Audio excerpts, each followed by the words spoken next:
On s'est jamais posé la question, mais le Québec il ressemblerait à quoi sans les minéraux exploités? Voici Fernand, un respectable aîné. Malheureusement pour lui, il est atteint de maladies cardiovasculaires. Grâce à des implants cardiaques, Fernand peut donc continuer sa vie.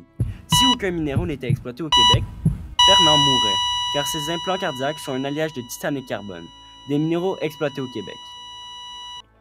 Tenez, par exemple, une voiture à batterie. Si aucun minéraux n'était exploité au Québec, la batterie disparaîtrait, car celle-ci est faite de lithium, de cobalt, de nickel et de graphite. De plus, la voiture elle-même disparaîtrait, car cette dernière est faite d'acier, d'aluminium et de matériaux en composite. Un autre exemple qui ferait du mal à plusieurs personnes. Vous voyez Arthur. Arthur travaille chez Northvolt, une belle compagnie minière qui a tout son avenir devant elle.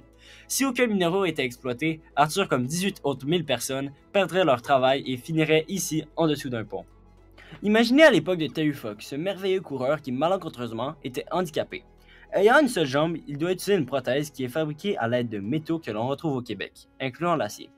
Donc nécessairement, si nous n'exploitons pas des minéraux au Québec, cela serait sûrement passé comme ça.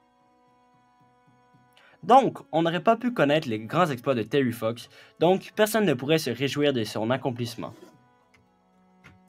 Plus sérieusement, l'industrie minière du Québec en 2023 constitue environ 0,6% du revenu annuel du Québec. Ce dernier est un peu inférieur à 1 milliard de dollars.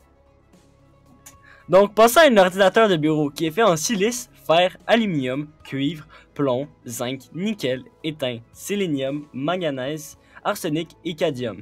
Le cuivre et le zinc étant des produits exploités localement, nous devrions payer des tarifs douaniers pour les importer au pays.